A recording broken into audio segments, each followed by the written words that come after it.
औद्योगिक वसाहतीमधील लघु उद्योजकांनी स्थलांतराचा आवाज उठवल्यानंतर एमआयडीसी आणि जिल्हा प्रशासन ऍक्टिव्ह मोडवर. चाकण तळेगाव औद्योगिक क्षेत्रातील वाहतूक समस्या सोडवण्यासाठी 31 ऑगस्ट पर्यंत उपाययोजना पूर्ण करा. एमआयडीसीचे मुख्य कार्यकारी अधिकारी दीपेंद्र सिंह कुशवाह आणि जिल्हाधिकारी जितेंद्र डुडी यांचे निर्देश. औद्योगिक क्षेत्रातील रस्ते दुरुस्ती, अतिक्रमण हटवणे आणि पार्किंग व्यवस्थेबाबत कार्यवाहीसह राष्ट्रीय महामार्गांची दुरुस्ती तातडीने पूर्ण करण्याच्या बुधवारी दिल्या सूचना. नगर रचना विभागामार्फत परिसराच्या नियोजनबद्ध विकास आराखड्याचे काम करणार. या बैठकीस पुणे महानगर प्रदेश विकास प्राधिकरणाचे अभिजित चौधरी, राष्ट्रीय महामार्ग प्राधिकरण, सार्वजनिक बांधकाम विभाग तसेच एमआयडीसीच्या बांधकाम विभागातील अभियंते आणि संबंधित विभागांचे अधिकाऱ्यांची उपस्थिती.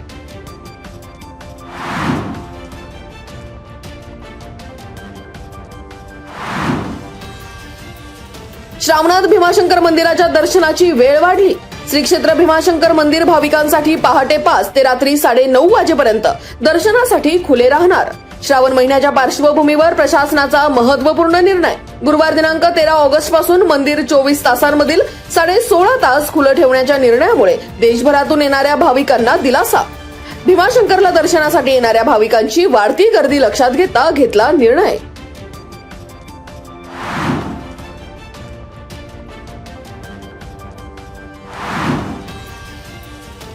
पुणे नाशिक महामार्गावरील वाहतूक कोंडीमुळे हैराण झालेल्या प्रवाशांना दिलासा.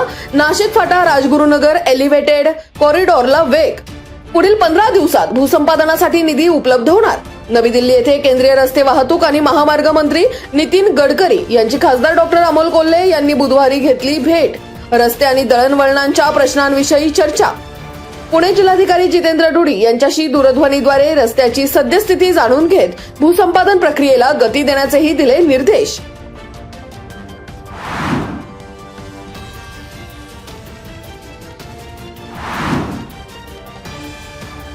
वाहनतळावर आगाऊ पार्किंग शुल्क आकारणाऱ्या ठेकेदाराला आळंदी नगर परिषद प्रशासनाने बजावला 5,000 रुपयांचा दंड.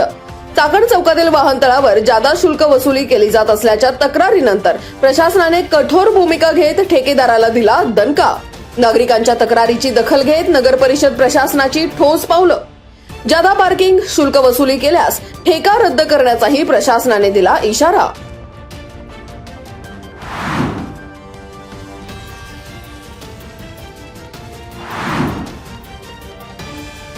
आगामी गणेशोत्सवाच्या पार्श्वभूमीवर चाकणमध्ये मोरया ट्रस्टच्या ढोल पूजनाने गणेशोत्सवाच्या सरावाला आरंभ. बुधवारपासून ढोल ताशांचा नियमित सराव सुरू. खेड कृषी उत्पन्न बाजार समितीच्या चाकण येथील उपबाजारात मोरया ट्रस्ट चाकणच्या वादकांसह ढोल ताशा महासंघ चाकण आणि पिंपरी चिंचवड ढोल ताशा महासंघाच्या सदस्यांच्या उपस्थितीत ढोल ताशांच्या गजरात पूजन सोहळा. यावेळी भाजपचे माजी जिल्हा उपाध्यक्ष कालिदास वाडेकर, महाराष्ट्र प्रदूषण नियंत्रण मंडळाचे सदस्य नितीन गोरे, चाकण नगर परिषदेचे नगर सदस्य करण सोनवणे, सागर बनकर, आकाश जाधव, मंगेश कांडगे, रेश्मा मुटके, तृप्ती जगनाडे, माजी नगरसेवक शशिकांत जाधव तसेच नादब्रह्म ढोल ताशा पथक पुणेच्या रसिका गुंजाळ आणि वीर ढोल ताशा पथक भोसरीचे आशिष लांडगे आदींची उपस्थिती.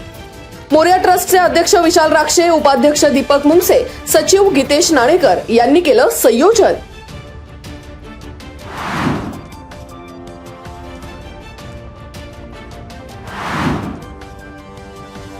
चाकण शिक्षण मंडळाच्या कला आणि वाणिज्य महाविद्यालयात राज्यशास्त्र विभागाच्या वतीने आयोजित महाराष्ट्रातील सहकारी चळवळ आणि राजकारण या विषयावर व्याख्यान.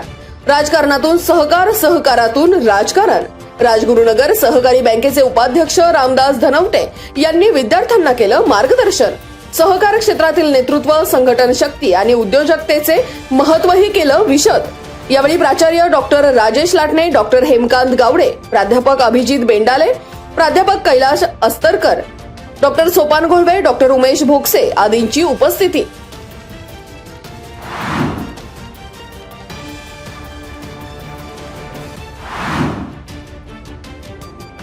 चाकण येथील स्वर्गीय गुलाबराव गोरे शिक्षण संस्थेच्या रौप्य महोत्सवी वर्धापन दिनी 2500 विद्यार्थ्यांच्या शैक्षणिक वाटचालीला बळ. संस्थेच्या वर्धापन दिनी नाटिका स्पर्धा आणि आरोग्य तपासणी शिबिरासह स्वर्गीय गुलाबराव गोरे यांच्या सामाजिक कार्याच्या आठवणींना दिला गेला उजाळा.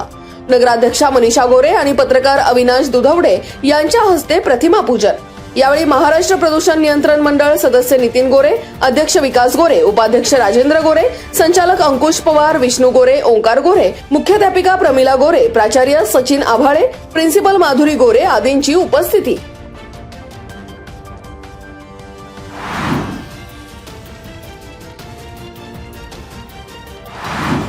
आता पाहुयात मागील 24 तासांमध्ये पडलेल्या पावसाची मंडलनिहाय नोंद.